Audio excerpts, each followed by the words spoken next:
Welcome back to the Silent Husband Club. We apologize for our long absence, but we're back and we'll do our best to bring you a new story every single day. What would you do if the person you trusted most walked out the door, straight into the arms of someone from their past? Would you confront them in fury, or would you wait in silence, watching every lie unravel on its own? Don't forget to subscribe, leave a like, and share your thoughts in the comments. It helps our channel grow and keeps you updated on our daily stories. The kitchen smelled of cinnamon toast, and that faint, artificial sweetness from the vanilla candle Claire insisted on lighting every Saturday morning. The house was silent, not the peaceful kind, but the kind that feels like it's holding something back. I could hear the slow tick of the old wall clock above the fridge, 2 minutes fast for over 3 years. I'd never fixed it. That's the kind of man I was, precise when it mattered, forgetful when it didn't. Claire stood at the island counter in her favorite jeans and a burgundy sweater, pulling her hair back into a loose ponytail. She was smiling, but not with joy. I knew that smile, polite, distant, the one she gave to neighbors when she wanted to avoid a real conversation. "I won't be long," she said, sliding her phone into her purse. "Just dinner, maybe a couple of drinks, and then I'll be home." "Don't wait up." "Which friend again?" I asked, pretending to check my phone, though my eyes stayed on her face. "Marcy, it's her birthday." "You met her once." "Blonde, heavy eyeliner." I nodded slowly. "Marcy, sure."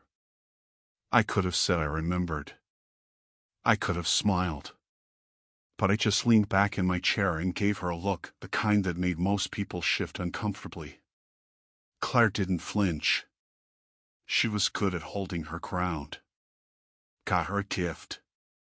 I asked. She hesitated just a beat, then said, "Yeah. A digital spa card. Sent it yesterday." "Convenient," I murmured, the barest trace of a smile pulling at my mouth. She glanced at the clock. "I should go. Traffic on 85 gets bad after 6. Keys in hand, she headed for the door. No kiss goodbye, something I realized I hadn't felt in a long time. The door shut with a quiet click. I sat there for a full minute, staring at the condensation ring her coffee mug had left on the table. This wasn't just tonight. Things had been off for weeks, the quick phone lock when I walked into a room, the softer tone in her voice when she thought I wasn't listening, the empty wine bottle she swore she didn't finish alone. I stood, crossed into the living room, and picked up the tablet from its charger. It was technically hers, but we both used it. She always forgot to log out of her messaging apps. I opened the most recent notifications, and a name hit me like a hammer. "Marcus, looking forward to tonight. Just us. Like old times. No punctuation. No caution. Just easy, comfortable familiarity." Marcy wasn't waiting for her. Marcus was. I placed the tablet back on the table slowly, as though it were made of glass.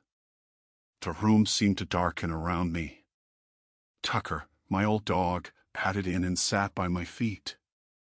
"Guess we're not invited," I muttered, scratching behind his ear. I wasn't the kind of man to kick in doors or scream into a phone. No, I made decisions. Quiet, deliberate choices. And I just made one. Tonight, I'd follow her. The suburban streets bled into long stretches of freeway, the early evening haze wrapping everything in muted gold. I kept my headlights low, far enough back to be invisible, but close enough never to lose sight of her taillights. She didn't take the exit toward Marcy's neighborhood. She was headed west, into Denver. Her turn signal flashed, guiding her onto Redwood Avenue, a street lined with wine bars and boutique hotels. I knew before she even pulled into the underground parking lot of the Kingsley Grand that this night wasn't about a birthday party. I parked across the street, in the shadows of a pharmacy lot, and waited. When she emerged into the hotel lobby's glow, she wasn't nervous. If anything, she looked lighter, freer, a version of herself I hadn't seen in years. And then he appeared. Marcus Hale. Tall, sharp suit, no tie. They didn't touch right away, but the look they shared told me more than any words could. I didn't move. I didn't rage. I just sat back and watched the elevator doors close behind them, and for the first time in a long while, I wasn't wondering what had gone wrong. I was wondering what came next. I stayed in that shadowed parking lot for several minutes after they disappeared, the dim yellow glow of the lobby bleeding onto the wet pavement. I didn't need to follow them upstairs. I already had what I came for. But it wasn't enough to simply know. I needed proof. From the glove compartment, I pulled out my old backup phone. No apps, no contacts, just a camera and a working battery. I stepped out into the cool evening air, crossed the street with the casual pace of a man on his way to buy coffee, and waited just outside the revolving doors. The elevator dinged. A moment later, they appeared together inside, her leaning slightly toward him, his hand resting at the small of her back like it belonged there. I raised the phone, snapped a single photo, and walked away without looking at it. That image would say everything I didn't need to put into words. Back home, I went straight to the garage. The smell was the same as always: oil, steel, a faint trace of cedar from the old toolbox my father gave me when I was 19. I closed the door behind me, locking it out of habit. In here, everything had its place. Machines were honest. If something broke, it made a noise. If it leaked, it left a mark. People weren't like that. I set the phone down on the workbench, its screen still lit with the photo, Claire and Marcus, side by side, oblivious to the fact they'd just been caught in a moment that could never be undone. I didn't feel rage. Not anymore. Just clarity. Like a lens had snapped into focus and I could see every late night, every half-truth, every casual lie for what it was. I pulled open a drawer and took out a thick yellow legal pad, the kind I used for inventory. I started writing names, dates, accounts, passwords, not because I had a concrete plan yet, but because I refused to be caught unprepared again. When the storm comes, you don't start boarding the windows after the water's already inside. My pen moves slow, deliberate, my mind as calm as my handwriting. I wrote for half an hour, folded the notepad, and slid it under a folder marked business. That folder held the real numbers, not the version I'd shown Claire, but the truth: net income, savings, supplier contracts, the details she'd never bothered to see but would one day try to claim. The front door creaked open in the distance. I heard the familiar clink of her keys on the kitchen counter, the soft thud of her shoes being removed. I stayed in the garage, hand on the pull chain of the light, and let the room sink into darkness. Not all battles need confrontation. Some are won in silence. Morning came with sunlight slicing through the blinds like bars of judgment. I stood at the window with a mug of coffee, watching the neighborhood go about its routines: garbage bins rolled to the curb, sprinklers hissing, engines starting. It all looked the same, but it wasn't. Not to me. Claire moved around the kitchen in a casual rhythm, her voice light as she poured juice, kissed my cheek, and said she'd gotten home late but didn't want to wake me. I asked about her night, and she smiled as if the answer were obvious. You know how girls' nights are. Sure, I thought. I didn't ask who everyone was. She didn't offer. That was the performance now, two actors playing their parts while the real story unfolded off stage. The difference was, I'd read the script ahead of time. By noon, I was in my back office at the garage. Not the front room where customers came in, but the quiet one with locked drawers and no windows facing the street. I unfolded the notepad from last night and began a new list: attorneys. In Colorado, infidelity could shift the balance in divorce proceedings, especially if it had financial consequences. Hotel bills. Gifts. Time spent away from shared obligations. I wrote one name, David Langford. Ex-military, now a family lawyer. I'd rebuilt his transmission 2 summers ago. Good man. Kept his mouth shut. By evening, I had a meeting scheduled discreet in the next county, off the books. That night, while I walked through the door, Claire was curled on the couch with a glass of wine and her laptop. "You're late," she said, studying me just a moment too long. "Busy day," I replied, kicking off my boots. She asked if I wanted to watch something. "Not tonight." I walked upstairs, closed the bedroom door softly, and let the silence speak for me. The war hadn't started yet, but the opening move had been made and I'd moved first. 2 days later, I was parked in front of a modest 2-story colonial, the kind of house you'd expect to see in a real estate brochure, blue shutters, trimmed lawn, children's chalk drawings fading on the sidewalk. This was Julia Hale's home. She didn't know me, but I knew her husband. I'd found her through property records, a few social media traces, and it hadn't taken much to confirm she was still married to Marcus. I hadn't come here in anger. This wasn't about shouting matches or revenge that burns hot and fades fast. This was about balance. Some truths, when delivered plainly, are heavier than any threat. I stepped out of the truck and walked the stone path to her door. The small brass bell chimed under my finger. She opened the door within seconds. Early 30s, neatly dressed, no makeup, hair tied back. Her eyes carried the quiet exhaustion that comes from something deeper than lack of sleep. "Yes?" she asked, wary. "Mrs. Hale?"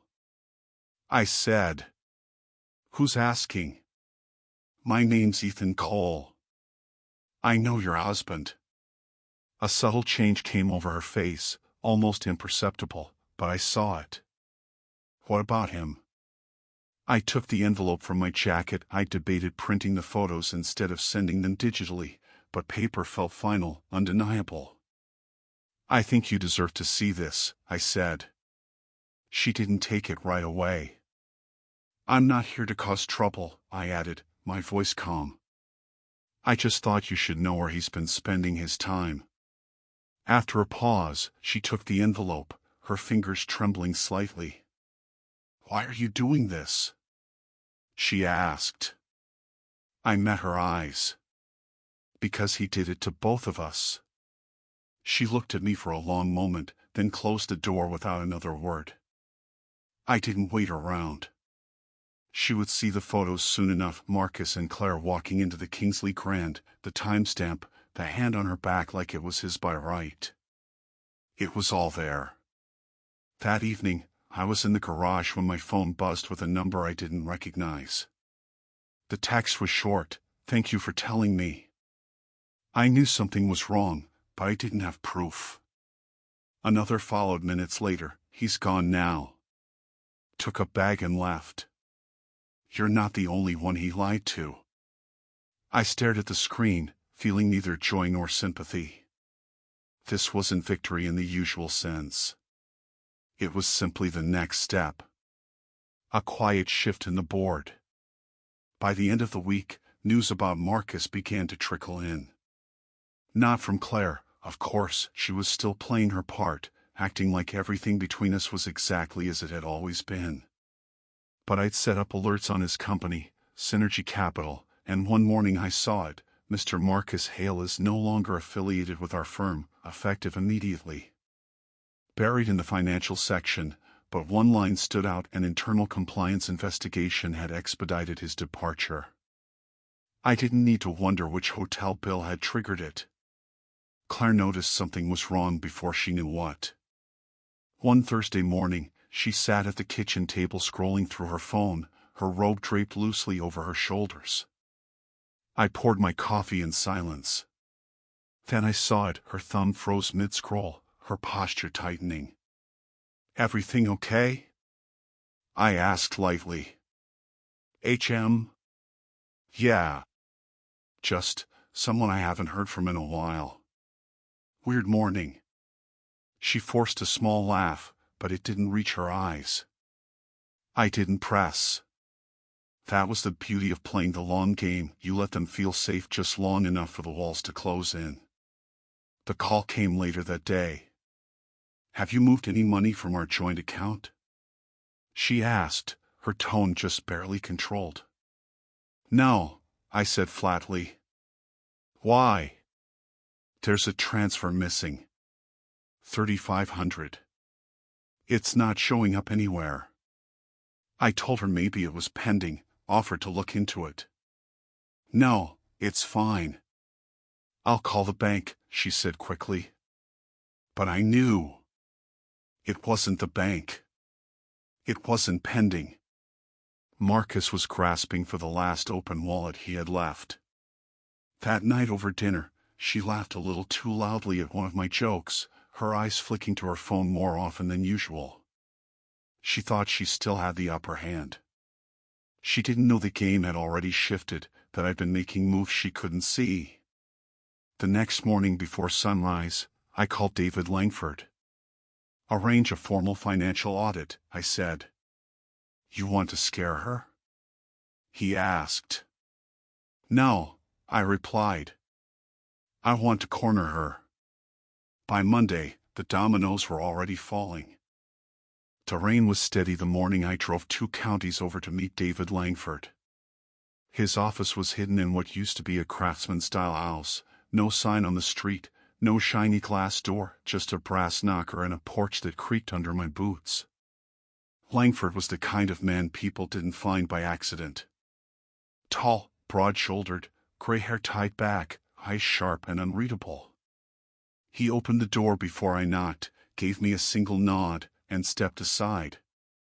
Inside, the air smelled faintly of strong coffee and old paper. No photographs, no clutter, just shelves of legal files and a desk that looked like it hadn't moved in years. I handed him the manila folder without a word. He opened it, flipping through the printed photos, bank records, and the timeline I'd been building in silence over the past 2 nights. He didn't ask where the evidence came from. He didn't need to. When he finished, he set one photo aside and tapped it lightly with the back of his pen. Hotel timestamp matches the date she told you she was somewhere else. Yes, I said. She's now where you know? No. That's my edge. He nodded once.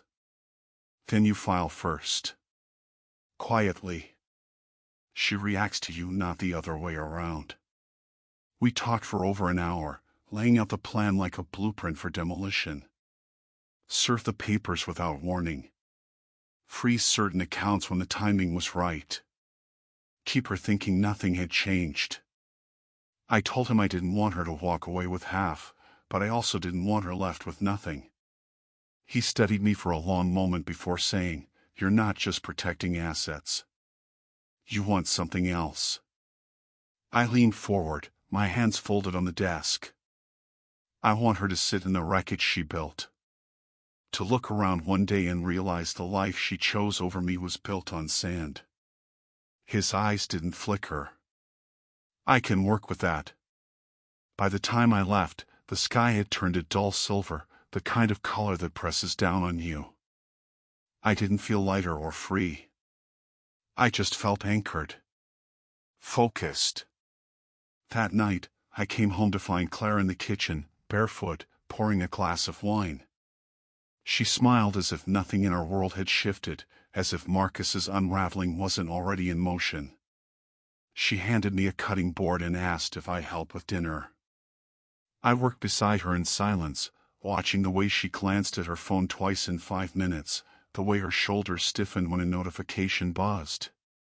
She thought she was still ahead. But the real turning point came days later, when she stepped into the garage in one of my old sweatshirts, her eyes red-rimmed. She said she'd run into Julia Hale at the grocery store, that Julia had looked right through her. I told her, she knows. Claire's eyes flickered. You talked to her? I did. A long silence followed before she asked, "Why would you do that?" I met her gaze and said, "Because someone should have." For the first time in years, her confidence cracked.